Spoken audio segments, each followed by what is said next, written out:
Hoje nós vamos falar sobre a cada um segundo suas obras.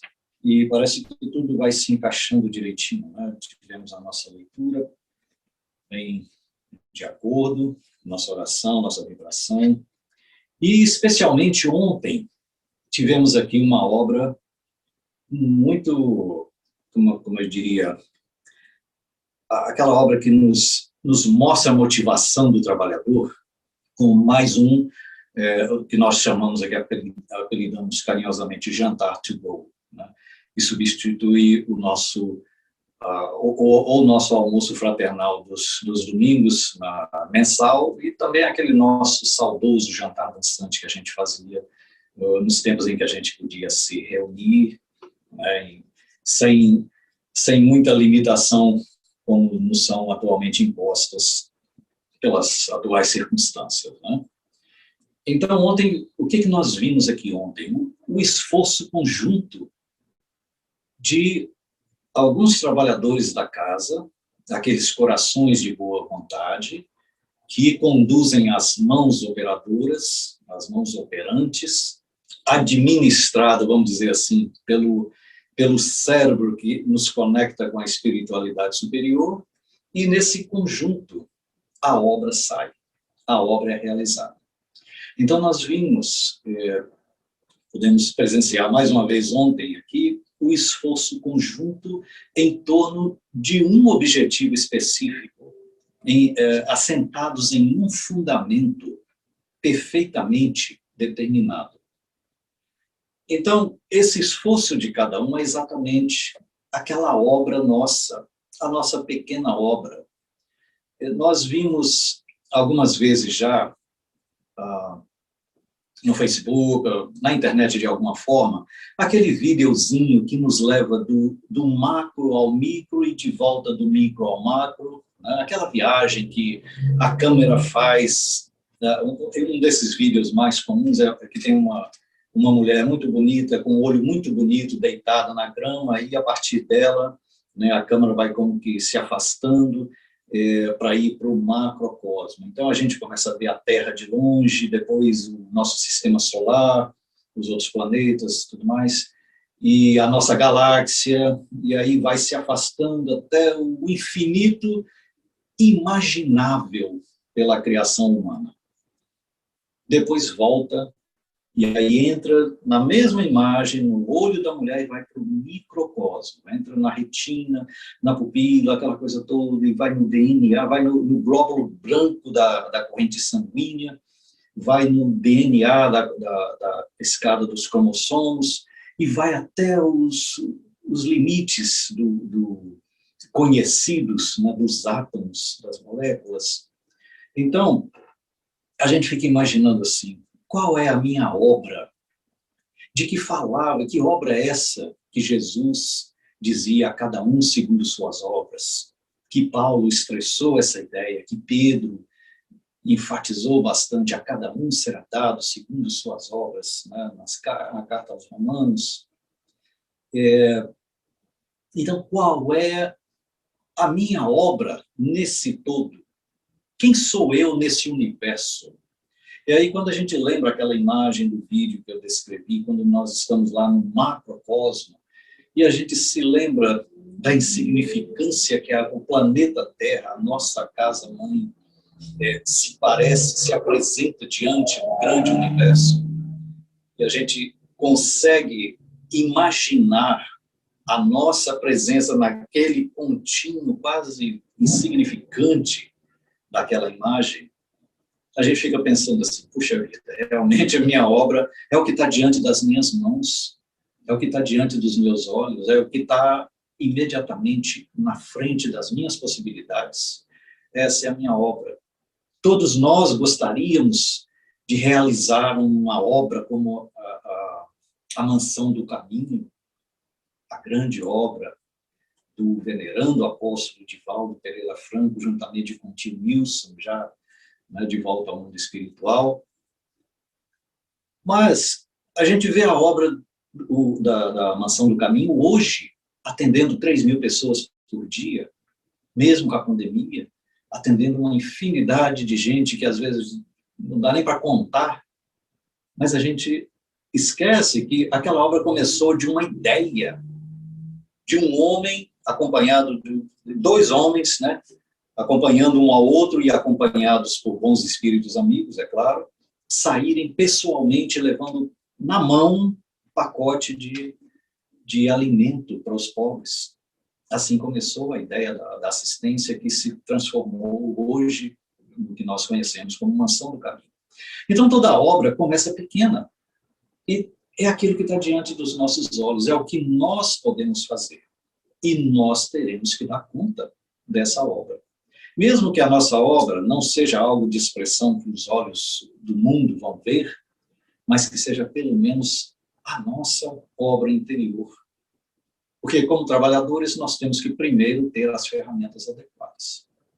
E a grande obra do Cristo precisa de ferramentas boas funcionando. Aqui nós temos uma ideia de uma noção. O que esse homem está fazendo? Chega um estranho numa obra, vê 3 homens fazendo a mesma coisa aparentemente. Pergunta para o primeiro, o que você está fazendo? É esse homem na imagem.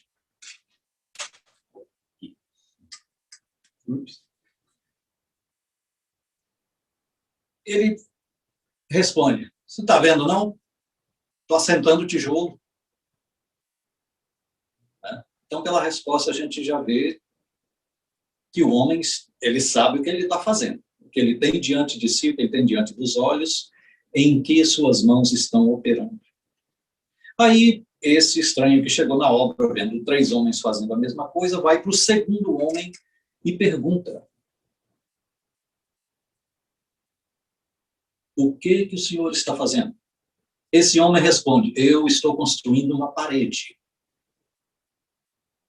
Fazendo a mesma coisa que o outro. Vai para o terceiro homem e pergunta, o que o senhor está fazendo? Esse homem responde, eu estou construindo uma casa. Então, aqui nós temos o retrato de 3 trabalhadores fazendo a mesma obra, trabalhando no mesmo tipo de atividade, com as mesmas ferramentas na mão, utilizando o mesmo material na mesma obra.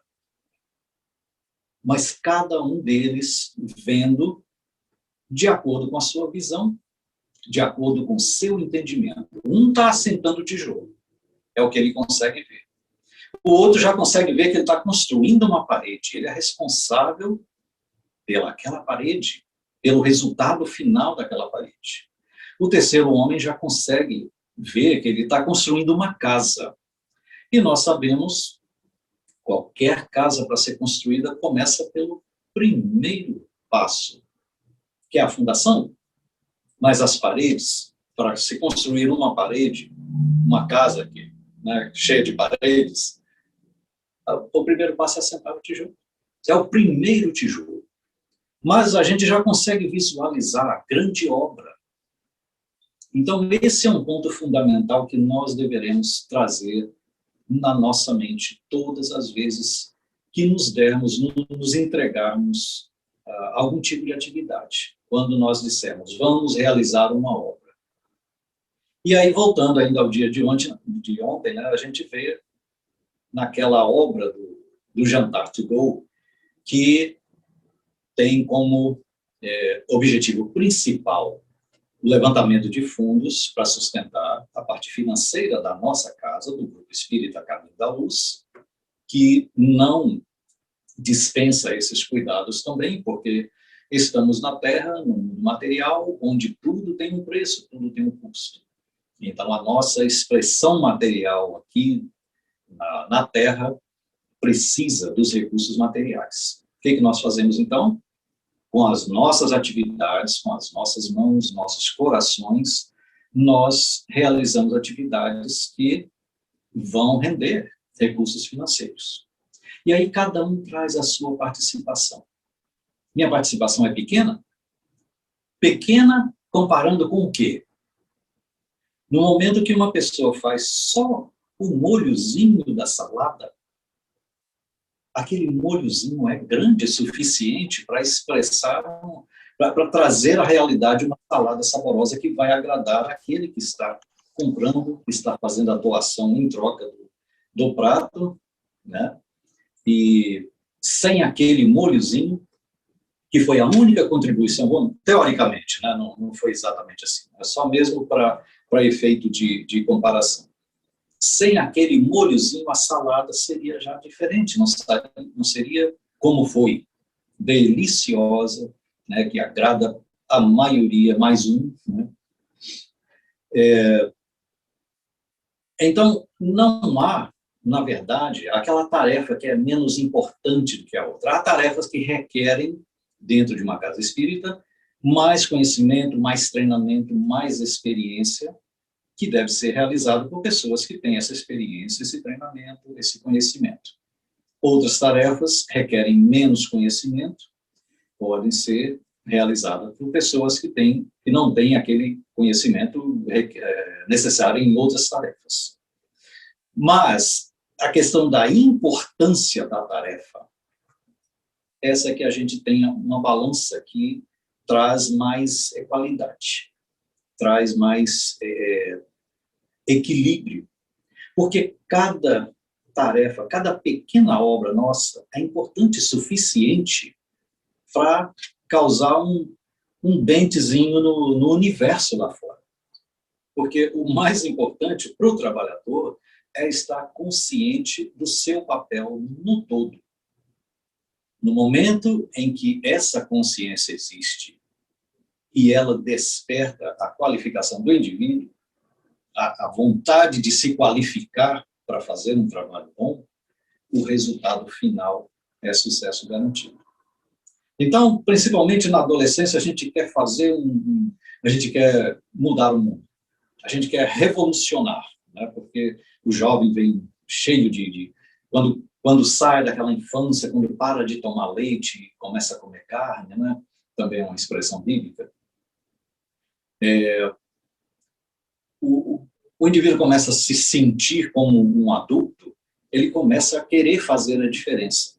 Então, é muito comum, e todos nós que já passamos dessa fase, olhamos para trás e lembramos que todos nós fomos também adolescentes um dia, já sentimos essa vontade de fazer sucesso, de fazer alguma coisa grande, de causar um impacto na galáxia, né? Mas, com o tempo, a gente vai se ajustando à realidade e nós entendemos que nós só podemos fazer aquilo que realmente podemos fazer. Senão, nós estaremos perdendo tempo à procura de produzir um elefante branco. Né? Então, nós vamos trazer aqui umas palavras de Emmanuel sobre a nossa obra. Para que alguém dirija com êxito e eficiência uma empresa importante, e empresa não no sentido simplesmente comercial, uma empresa, um empreendimento, uma atividade organizada importante, não lhe basta a nomeação para o encargo. Não basta a pessoa ser eleita presidente da República de um país sem a qualificação, senão acaba acontecendo o que nós já presenciamos algumas vezes ao longo da história. Exige-se-lhe um conjunto de qualidades superiores para que a obra se consolide e prospere. Qualidades superiores também significa que não exatamente aquela superioridade no sentido pejorativo, às vezes, que leva o mal entendido, a pessoa de entendimento curto, a se postar num patamar a qual ela não pertence, a que não está compatível com a sua altura em termos de qualidades morais. Mas qualidades superiores é uma expressão bem abrangente, superiores em conhecimento técnico, por exemplo, conhecimento básico, fundamental, né, para que a obra se consolide e prospere. Não apenas autoridade, porque geralmente o cargo acompanha a autoridade, porque sem a autoridade é difícil, no cargo, a pessoa garantir que lá na frente o sucesso está esperando o conjunto, né? Mas direção com discernimento. É quando o trabalhador sabe o que está fazendo e sabe em que direção que deverá caminhar e trazer consigo, no caso aqui da direção, né, as pessoas que estão sob a sua orientação. Não só teoria e cultura, que a gente simplesmente adquire num banco escolar, né, mas virtude e juízo claro de proporções. Virtude é aquilo que o Cristo falou desde o primeiro dia em seu messianato. E juízo claro de proporções. Juízo claro de proporções também é o que falta a muitos grandes administradores em termos da posição que ocupa. Nós vimos isso, né, nos cargos políticos, na direção das nações, na direção até de algumas empresas, às vezes. Juízo claro de proporções. A pessoa saber o que é realmente possível, ter a noção precisa da realidade que cerca aquela obra. Então, essas recomendações de Emmanuel, que a gente pode ler no livro Pensamento e Vida, no capítulo 3, chamada Cooperação. E Emmanuel continua. A cooperação espontânea é o supremo ingrediente da ordem. Agora, trazendo de volta para o nosso exemplo aqui da Casa Espírita, e qualquer outra obra onde o trabalho é voluntário, ou seja, não é remunerado pela moeda humana, mas pelos créditos espirituais que nós vamos obter para a nossa aposentadoria no futuro, quando aposentadoria em termos também, né? Quando passarmos de volta para o outro lado da vida, a aposentadoria que eu digo é como nós vamos ser recebidos, não como nós vamos descansar, porque à luz da doutrina espírita nós entendemos que realmente o descanso é para quem está cansado. E a gente não cansa de servir ao Cristo quando nós entendemos a necessidade da obra. E o cansaço fica limitado, nesse caso, à matéria física, que é realmente limitada, tem várias limitações, né, de energia, de realimentação. Então, a matéria física, sim, precisa descansar. O espírito, nem tanto. E quanto mais evoluído, nós sabemos, vimos isso na obra de André Luiz várias vezes mencionada, menos precisamos descansar fisicamente. Então, a cooperação espontânea, e espontânea também é uma palavra assim, bem chave nisso aí, porque ela descreve aquilo que sai do coração. Ela não descreve aquilo que sai simplesmente da necessidade. A necessidade dita o momento em que o trabalhador vai se levantar do conforto dele e agir. Mas o espontâneo, essa ação sai do coração. É o supremo ingrediente da ordem. Sem essa cooperação espontânea, é difícil a gente ter uma obra de sucesso. E a outra palavra que vem antes de espontânea, cooperação, significa operando junto. É quando cada um de nós, fazendo a sua tarefa, por menor que seja, por maior que seja, está em harmonia com o companheiro dentro da mesma máquina, para que a ideia central lá na frente tenha cada uma de suas peças funcionando harmonicamente uma com a outra. Então, da glória divina aqui agora representando, vamos voltar novamente naquela nossa imagem lá do grande universo, do espaço sideral. Então, da glória divina, o grande universo, a grande vida, as balizas subatômicas do universo, aquelas os subníveis, o SPDF dos elétrons, né? Então, do grande universo ao micro-universo, O universo pode ser definido como sendo uma cadeia de vidas que se entrosam na grande vida. Difícil de entender isso aqui? É só a gente imaginar a vida da nossa obra.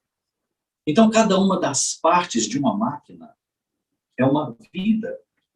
Cada um sistema dentro de uma máquina, de uma grande máquina, é uma vida.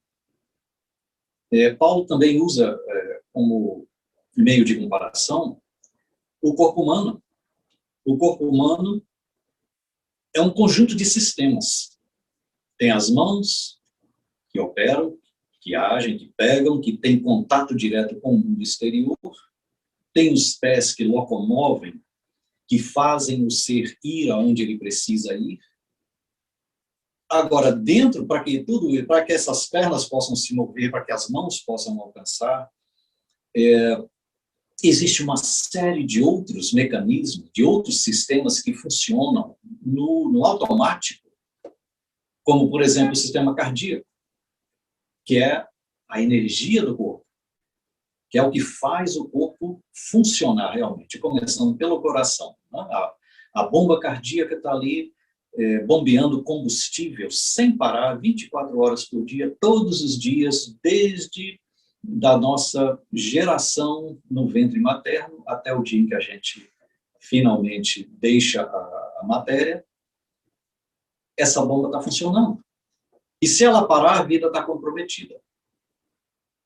Então, é um sistema que funciona perfeito. O outro sistema que funciona, porque esse está funcionando, é o sistema dos rins, que filtram esse combustível que o coração está fornecendo para o corpo. Os rins, então, têm o seu papel, eles têm um objetivo específico, mais em harmonia com o coração. Agora, os pulmões também precisam estar alimentando o corpo com oxigênio e filtram. Então, os pulmões também têm a sua função específica, a consciência da sua obra em perfeita harmonia com o coração, com os rins e todos os outros sistemas que a gente, se for mencionar aqui, vamos levar o resto do ano falando. Né? Então, tudo isso sob o comando da cabeça. E na nossa obra, quando nós mencionamos a nossa casa, quem é a cabeça desse corpo humano? É a mesma cabeça que Paulo se refere, é o Cristo, é o fundamento. Então, o Cristo começou a sua obra há alguns milhões de anos atrás, participando da construção da Terra. Mas ele veio pessoalmente, vamos deixar de lado essa parte aí, vamos já, quando ele veio aqui pessoalmente, há uns 2000 e poucos anos atrás, ele veio trazer instrução. Ele veio refinar tudo aquilo que já tinha sido dito até aquele ponto e trazer mais algumas coisas, agora de maneira diferente, porque a humanidade já começava a atingir a maturidade espiritual. Então, ele começou a sua obra. Quando ele partiu, ele deixou alguns continuadores, confiou a continuidade, o sucesso da sua obra nas mãos de vários.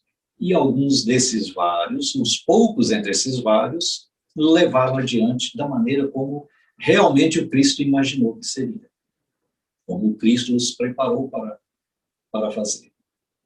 Porque é sempre assim, isso é comum, gente. Em toda obra dessa proporção, há sim sempre muitos que iniciam no começo da obra, mas que com pouco tempo eles vão se retirando por esse ou por aquele motivo. Cada um tem seus motivos pessoais. E lá na frente, algum tempo depois, haverão muito menos trabalhadores do que o número dos que iniciaram no lançamento da pedra fundamental. E ao revezamento também, aqueles que começaram e persistiram, e por algum motivo agora já não estão mais ali, são secundados por outros que vêm atrás e que pegam o bastão e continuam carregando. E isso é um movimento natural, é a cooperação.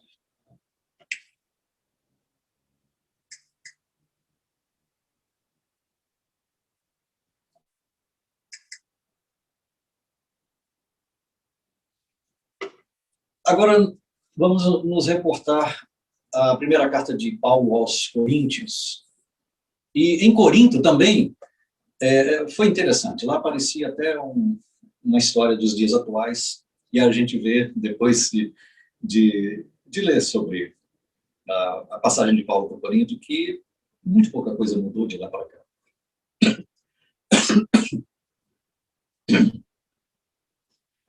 Então,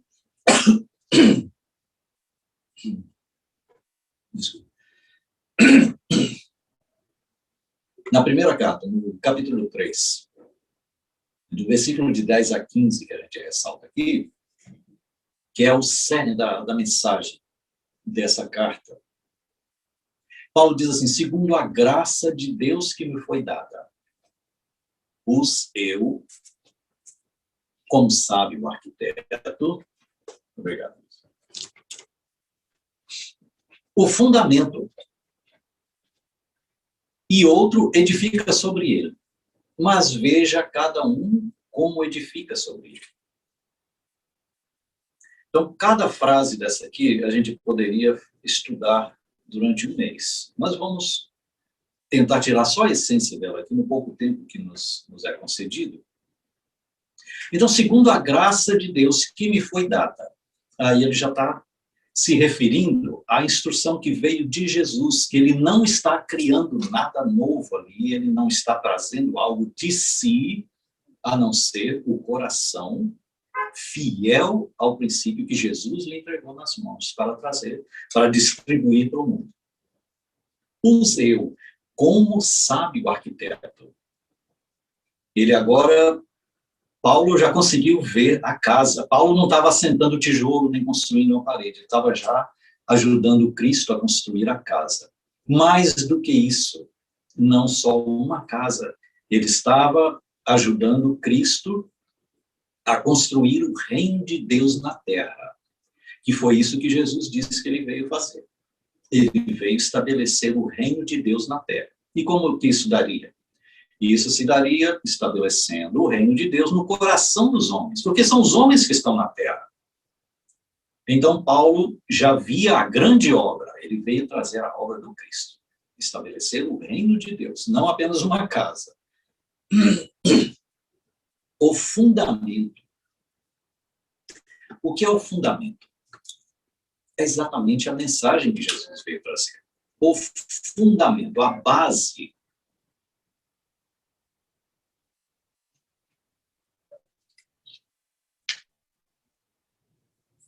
E outro edifica sobre ele. Aí ele já fala sobre os continuadores. Porque Paulo não estaria, ele passou por várias cidades. Aqui ele se refere a Corinto, na Grécia. Então ele não ficaria limitado àquilo ali. Ele foi ali e lançou o fundamento, ele lançou a base. Ele construiu a fundação com o material que ele tinha recebido do Cristo. Agora, outro construiria sobre aquela fundação. E ele seguiria adiante, lançando outras fundações, outras bases. Mas veja cada um como edifica sobre ele. Alertando aqueles que viriam depois, aqueles que assentariam os tijolos, que construiriam paredes, que construiriam as casas sobre a edificação que Paulo estava implantando ali, para prestar atenção na essência, no fundamento, na fundação, porque aquela fundação foi planejada para ter um certo tipo de construção em cima. Porque se construirmos hoje, aqui na Terra, um alicerce de uma casa planejada para ter 2 andares, por exemplo, os quartos em cima, que é muito confortável, a área social embaixo, cozinha, sala, banheiros e tal. Essa casa tem que ter a fundação planejada para o peso de 2 andares.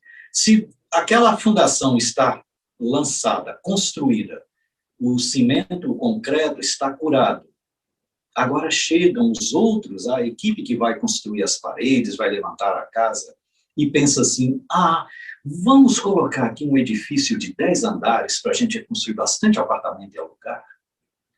Aquela fundação não vai aguentar. Não é adequada para aquele tipo de construção.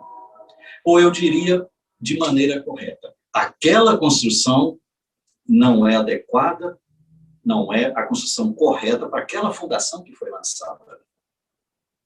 Então, Paulo teve o cuidado de lançar a fundação que o Cristo deu para ele fazer. O Cristo forneceu o material que ele iria usar na construção dessa fundação. Então, que cada um veja como edifica sobre essa fundação. O que aconteceu ao longo dos séculos que se seguiram? Jesus trouxe, deu a Paulo e alguns outros o material para construir a fundação, eles construíram a fundação e outros começaram a construir coisas diferentes em cima dessa fundação. Aí surgem as igrejas dogmáticas, cheias de dogmas, cheias de fantasias. Aí essa igreja se decide, os dissidentes começam a criar outras fantasias mais diferentes, mais coloridas ainda. Daí a pouco eles começam a se degladiar, começam a se matar. Aí vem as guerras santas, vem aqueles genocídios, e os próximos séculos que se seguem registraram mais mortes, mais extermínio em nome daquela fundação, daquela construção mal feita em cima da fundação original, do que a Primeira e a Segunda Guerra Mundial dos nossos tempos, né? Somadas. Então, as guerras religiosas mataram mais gente do que as guerras civis em toda a história da humanidade. Por quê? Porque construíram, não prestaram atenção nessa última frase aqui, mas veja cada um como edifica sobre ele. O alicerce, a fundação estava lançada, mas as construções foram mal usadas. 11, porque ninguém pode por outro fundamento, além do que já está posto, o qual é Jesus Cristo. Ninguém pode pôr outro fundamento. Se há uma base, para que você vai inventar uma outra base sobre aquela? Nós vamos construir um edifício. A fundação está pronta. Por que quem vem atrás vai colocar uma outra fundação? Essa fundação certamente estará contaminada com o material desse novo construtor, o material errado. Vai trazer ali os interesses individuais, interesses pessoais, ou interesse de grupos, para lançar sobre a outra fundação. A fundação do Cristo já está lançada. Não há necessidade de uma outra. 12. E se alguém, sobre esse fundamento, formar um edifício de ouro, prata, pedras preciosas, madeira, feno, palha. Paulo aqui agora descreve o tipo de material utilizado na construção desse edifício. Nós vemos aqui materiais de alta resistência, como o ouro, a prata, pedras.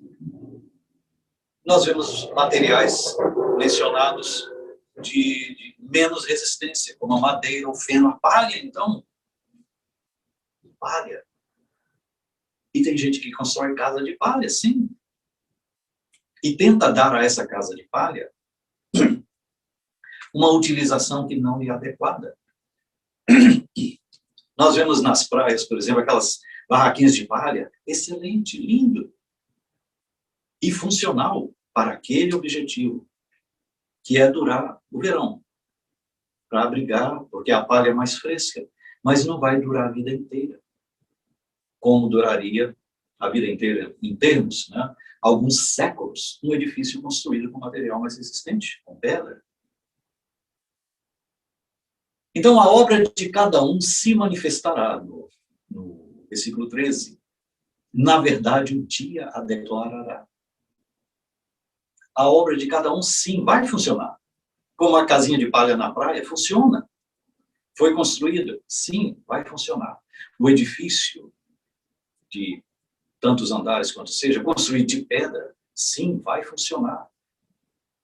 Veja um exemplo das grandes construções da antiguidade, ainda de pé até hoje. Algumas em ruína histórica preservada, como temos o Coliseu em Roma, né, com mais de 2.000 anos, e não em condição habitável como era naquela época, mas está ali ainda de pé, porque foi bem construída com material adequado, material resistente para durar os séculos, como a barraquinha lá de palha na praia, também para durar o tempo que foi específico. Então, a obra de cada um se manifestará. Cada um que se propuser, até mesmo abrir uma nova casa espírita, vai abrir e vai funcionar. Na verdade, o dia a declarará. O dia representa o tempo. O tempo vai mostrar o valor daquela obra que foi construída. O dia a declarará, porque pelo fogo será descoberta. Agora já começa a complicar a situação mais para a gente começar a gastar um pouquinho mais do nosso fosfato. O fogo vai descobrir aquela obra. O fogo, gente, o que é? É um elemento de prova, realmente. Quando os materiais são submetidos à prova de fogo, que inclusive é uma expressão popular, né, se transformou numa expressão para expressar as dificuldades pelas quais a gente passa na nossa vida. Então, quando o material é submetido a uma prova de fogo, ele vai se revelar, vai revelar a sua resistência. O aço, o ferro, por exemplo, eles vão a uma caloria muito mais alta do que a palha. Você esquentou a palha, se tiver a chama, então, aí vem a outra expressão popular, o fogo de palha. Por que fogo de palha? Dura pouco, começa e logo acaba, porque a palha se destrói rapidinho. Ela não tem resistência como os outros materiais. A madeira queima mais tempo, mas a pedra não vai nem queimar. Nós vamos até poder, sim, causar um dano na pedra, mas a caloria tem que ser altíssima. Tem que ser acima ainda da caloria que vai derreter o ouro, a prata.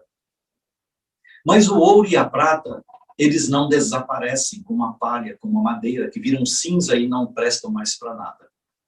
O ouro, a prata e outros metais, preciosos ou não, eles vão tomar nova forma. Eles vão se depurar pelo fogo. O fogo vai tirar deles a impureza e lhe dar uma nova forma útil, mais apurada, mais depurada. E assim somos nós.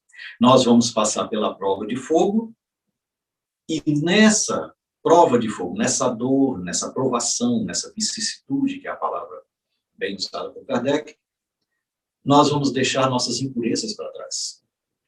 E o ser renovado, né, o ser derretido e agora sob nova forma, sai vitorioso lá na frente. O fogo provará qual seja a obra de cada um. É a casa espírita que vai durar 100 anos, como tem algumas no Brasil. Aqui nos Estados Unidos, onde o espiritismo é mais novo, trazido exatamente pelo brasileiro, né, tem casas já com idade bem avançada, já adquiriram a maior idade, né, como a nossa própria casa aqui já fez 18 anos. Aqui na nossa região mesmo tem casas com mais de 20 anos, com mais de 25 anos, né. Na costa oeste também tem casas bem antigas, na Flórida, então, tem muitas casas espíritas muito antigas. Casas espíritas, o Grupo Espírita São José, lá em Jersey City, com quase 80, acho que mais de 80 anos de idade já hoje, não me lembro bem a idade deles, quase um século já de existência. Então, é a obra que foi passada pelo fogo das provações ao longo das décadas, ao longo dos anos, e sai vitoriosa lá na frente. Porque as impurezas ficaram no fogo. O fogo renovou aquela casa, aquela obra, o material que foi aplicado naquela obra. Se a obra que alguém edificou nessa parte permanecer, esse receberá o galardão. aqui falamos das obras, né? Paulo refere-se àquela obra que vai ser construída na fundação adequada que ele está deixando, do Cristo, o material que Jesus deixou para ele. Ele colocou a fundação e aquele que construir o reino de Deus sobre aquela fundação, e essa obra for construída adequadamente, permanecerá aquela pessoa, ou aquelas pessoas, aquele grupo, aqueles trabalhadores, aqueles obreiros do Senhor, como é mencionado no capítulo 20 do Evangelho segundo o Espiritismo, a mensagem dada pelo próprio Espírito de Verdade, receberá o galardão. O galardão que é? É a recompensa na linguagem bíblica, né? É uma recompensa que nos aguarda no céu. Né? Em palavras assim, bem da turma que ainda se alimenta de leite, né? Mas é a recompensa que nos aguarda no mundo espiritual, é o sucesso da nossa reencarnação. Ou seja, vamos entrar bem de volta no mundo espiritual. Mas o número 15 aqui, se a obra de alguém se queimar, sofrerá detrimento, mas o tal de quem a obra pertence, né, será salvo, todavia, como pelo fogo. Nessa frase aqui, gente, nós temos outro ano de estudo, só nessa frase. Se a obra de alguém se queimar, passou pela prova de fogo e não resistiu, o fogo consumiu aquela obra, a obra de alguém se queimou. É a casa espírita, é a família, o casamento, é uma empresa comercial que começa e não tem a sustentação básica, não foi construída sobre o próprio apropriado alicerce, com o apropriado material, e veio o fogo, queimou, e agora já não existe mais. Assim acontece com algumas instituições de várias ordens, não somente casas espíritas, né? Começam hoje com um certo propósito, mas sem a adequação aos princípios fundamentais, o alicerce de Kardec, assentado em bases cristãs, fundamentalmente Jesus. Com pouco tempo, começam os desentendimentos e essa obra é queimada. São as provas de fogo, porque não há harmonia entre os seus membros, entre os grupos, as pessoas, as pequenas obras, o trabalho de cada um, a cooperação de cada um. Porque esse é o desafio maior que o próprio Paulo encontrou desde o início da sua caminhada. A dificuldade das pessoas lidarem com as diferenças. As diferenças de opinião, as diferenças de método, as diferenças de entendimento. O Paulo encontrava em todo lugar que ele ia, encontrava gente assentando tijolo, gente construindo parede, gente construindo casa. Encontrava todo tipo de nível de entendimento. Mas ele encontrava gente que queria colocar tijolo de areia, outros tinham tijolo de barro, outros tinham tijolo de cerâmica. Então, cada um tinha também suas opiniões. A própria igreja de Corinto, ela sofria essas limitações, esses desafios. Houve partidarismo, uns queriam seguir Paulo, outros queriam seguir Apolo. Apolo, que era também, ele era judeu, mas muito eloquente na palavra, ele facilmente ganhava seguidores, admiradores, embora ele se mantivesse também fidelíssimo aos princípios do Cristo. E se entendia muito bem com Paulo, e Paulo ainda enfatizava: eu estou lançando o fundamento, eu estou lançando a semente, outro vem e rega, quando se referia a Apolo. Rega a semente, porque a semente precisa da água. Mas para a gente que tem a água na mão, mas não tem a semente, a gente tem que jogar água na semente que o outro depositou na terra. E essa é a cooperação, o entendimento que um precisa do outro, embora as diferenças. Porque quando vemos lá na frente o objetivo final, o objetivo maior, que é a obra do Cristo, construir o reino de Deus na terra, fica mais fácil a gente superar essas diferenças. Deixar de lado os dodóizinhos, os milindres, as opiniões tendenciosas, os interesses imediatos, porque o fogo virá para todos nós. Em várias ocasiões, mas o fogo que vai queimar mesmo, e que vai eliminar alguns, é aquele fogo que vem da consciência. É aquele fogo que vai nos revelar quando a gente adentrar de volta o mundo maior. Aí não há como escapar.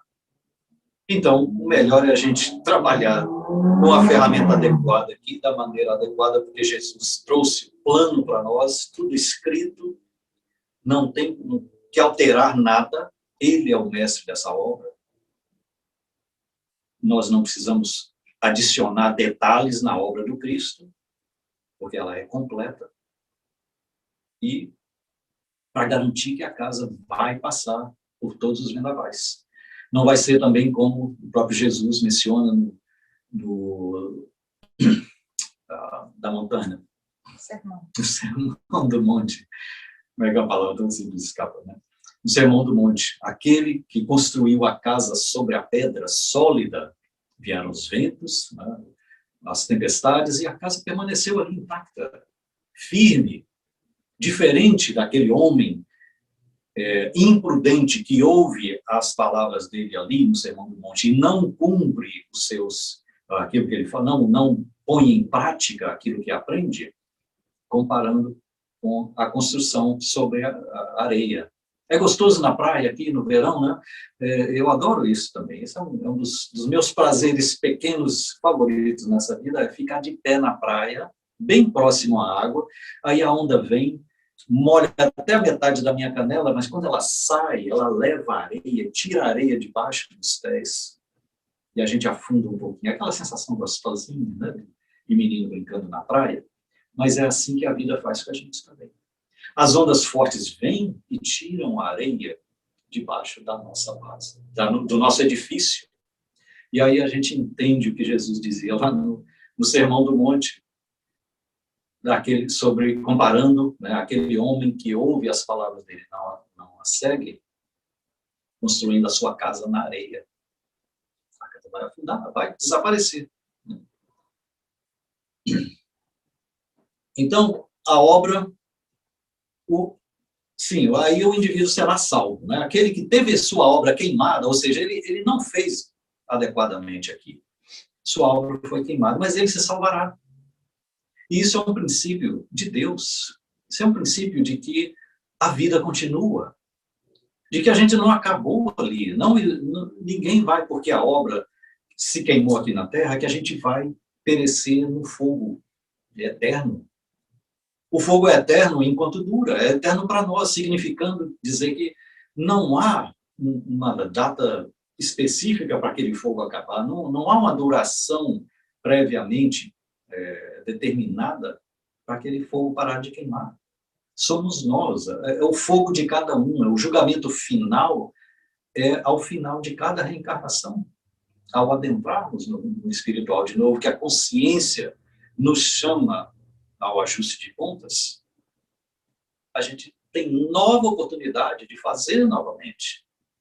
É isso que nós procuramos esclarecer aos nossos irmãos desencarnados na reunião mediúnica, quando eles chegam aqui se declarando desgraçados, desanimados, sem esperança alguma, porque fizeram isso e aquilo no passado, e Jesus não vai ouvi-los, Deus não vai ligar para eles, eles não são mais filhos de Deus. É assim que o pecador se sente quando a consciência o chama ao ajuste de contas, e o fogo está queimando, e ele se lembra do fogo eterno que ele aprendeu de maneira errada, ou de maneira mal compreendida, e ele se acha sem saída, sem solução. Acha que aquilo ali vai durar para sempre. Né? Mas tem sempre uma nova chance.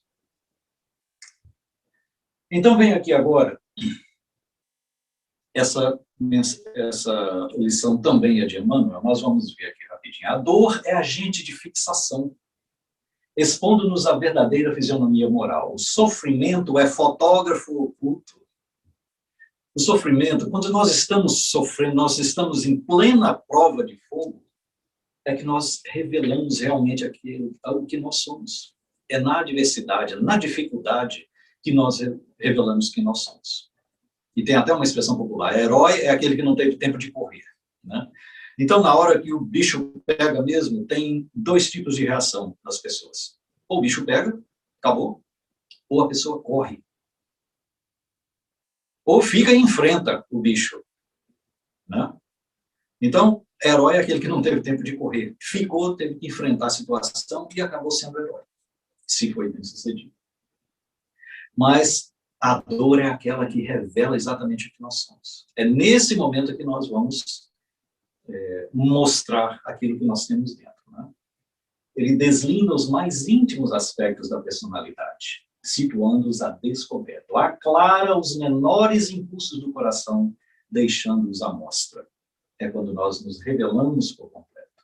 Em razão disso, cada problema que te procura é semelhante ao trabalho de análise dirigida, para que a gente não perca a oportunidade de nos autoanalisarmos na adversidade. Como que a radiografar-te certas ondas do ser, de modo a verificar-lhes o equilíbrio. Não é isso o papel da radiografia? Mostrar o que está errado lá dentro e nos ajudar a consertar aquela parte específica. Aí tiramos uma radiografia de cada parte do corpo, do osso, da cabeça, do osso quebrado, né, e vários outros recursos hoje em dia ainda melhores, como ultrassom, MRI, aquelas coisas. Né? Então, cada provação pode ser comparada a um banho de substâncias químicas. Aqui comparando com o sistema antigo da fotografia, né, quando o papel era submetido a um banho químico e a imagem aparecia, né, testando ideias e sentimentos para definir-lhes a sanidade. A vida, expressando a sabedoria divina, observa cada um de nós diariamente, examinando-nos o possível valor a fim de nos valorizar.